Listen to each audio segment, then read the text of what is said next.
As you'll probably tell from the opening sequence of this video, I'm not here today to tell you that the recent patch has fixed Battlefield 4 completely and made it perfect. Now there are good things that have come from the patch, there's also bad things, and I thought I'd give you my opinion of where it leaves things with the game at the moment, where it leaves DICE and what sort of situation they're in. So I've got a mix of gameplay, a couple of different Battlefield 4 games, and a bit of Battlefield 3 in this video as well. It is all relevant to the context of the video, so I'll just get straight into the topic I want to talk to you about today. So we had the patch not too long ago, and people were sort of full of anticipation for what it might do because it was a very, very big patch. I think it was about 1.3 gigabytes or something, which sort of led people to believe that it was going to be a magical patch that fixed loads of different issues that were going on in the game at the moment because of the sheer size of it. In fact, the reality of the situation is the size of the patch is probably because it was prepping the game for the second Assault DLC we will be having on PC very soon, so that's why the patch was so large. And like I said, it did bring some good things. For example, the black fading screen is much better than it used to be. You know, you don't just sit there with a black screen for a couple of seconds loading and then get shot. As you saw in the opening sequence, I am still having the issue where I spawn in without a weapon, and it does kind of wind me up that 3 months after the game has been out, this is still an issue. This would be a priority on my list if I was fixing the game.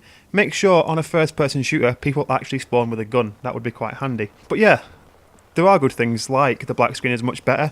You can now connect to servers all the time. There's no issue with not being able to connect to a server anymore. That is much better than it used to be. And performance is good as well now. It seems to have improved performance for me massively. Now when I record and lock my frames at 60. And on the beta, I had a solid 60 frames.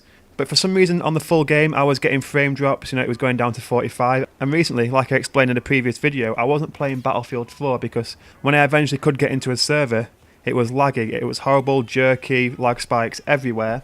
Since the patch, that has disappeared. The game just performs and runs much smoother and does seem a lot better.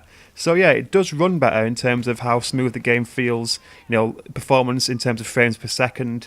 The black loading screen is much improved. And so things were all looking good, things were looking up, it looks like, you know, there was a lot of progress made, it looked like a step towards the right direction. But the problem DICE have at the moment is with the fact they had to rush the game as much as they did, they've left themselves a huge job and a huge list of things that need fixing. And the demand for these fixes is so great that they have to sort of put out the patch probably before putting it through the rigorous testing that they usually would. You know, they have to make the testing of these patches less rigorous. So things slip through the gaps. For example, now, if you play Team Deathmatch, I found this, when you get to the ticket count, say it's first to 100 kills, when you get to 100 kills, the music plays for the end of the game, but then the game continues and the sound disappears. It's almost like it's some sort of Sixth Sense weird twist, M. Night Shyamalan style, and you've all been dead for years, and you've been fighting in limbo for the last 25 years or something. It just goes silent, and it's really, really weird. And you know, you think, there's only one reason why something like this could get through testing before it got released to the public, and that's they just haven't got the time to give it the rigorous stress tests because of the huge demand for the patches, because of how many issues there are in the game. Also, I'm not sure if I like the massive text going across your screen at the start of a game. That was a strange decision for me, so I'd like to see that removed as soon as possible, really. But yeah, it hasn't all been negative. There have been good things to come from the patch, but the negative things still seem to outweigh it because the community is very negative about the game now. It seems they wait for something bad to go wrong. You know, they're expecting bad things now. They're not expecting fixes. They're expecting the game to get more and more broken. You know, DICE really are in a situation where they have to really focus on damage limitation, and getting these patches right is one of the only ways you can limit the amount of damage that's currently being done to the game, because it is at risk of dying if they're not careful. You know, people are starting to turn their back on it. I've been playing a lot more Battlefield 3 recently, simply because I find myself just having more fun on it. I'm not sure why. It's not because I don't like Battlefield 4, but because of all the issues, that fun factor has gone, and it seems the one-hit kill bug is still there. So, in a way, it's almost like it's suited more to the really competitive gamers and those who just want to have a bit of fun. It's lost that fun factor, and I don't know if it is the issues at the moment. It probably is, and you know, once we eventually get to a stable game, it will improve and people will play it more and have more fun in it.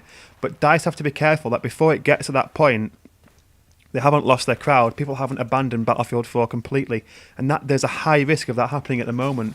When you see a patch come out like this, and all people can say is how much more it has broken the game, removing sound from Team Deathmatch, you know, that's a very, very popular game mode, so it was critical. It was a critical blow, really, that these issues have now become present in the game on top of what they already need to fix. So it's added more to their list of things they need to fix. Now, as you can see, I still play Battlefield 4, that's why I've got the gameplay. You know, I got this gameplay after the patch, and I play Domination, so I can get really nice smooth gameplay. The game runs much better, spawning in is much better, and there is great improvements there. But they've really got to be careful. They've really got to start getting these patches right, because it is at risk of killing the game, and I would happily wait an extra week or two for a patch to ensure that when it comes out it does its job. So it really is damage limitation time, and I really hope they turn it around, because Battlefield 3 was amazing, and just to see Battlefield 4 die would be such a shame, and I really don't want it to happen. There's still great potential in the game, and you can feel it after the patch with the good things. You know, the good things were very positive, fixing the black screen, you know, fixing the performance issues, making it so you can consistently connect to servers again, and that gave us a glimmer of hope. So hopefully, on the next patch, they'll get everything right, because they really need to start winning people back now. It is getting to a critical time. But I want to hear your opinions as well. What's happened to you since the patch? What do you think? Are you still playing Battlefield 4, or have you decided to move on until it's a bit smoother and runs much better? If you did enjoy the video, please hit like, leave a comment as well to let me know what you think. But until next time, you guys take care of yourselves, and I hope to see you all very soon.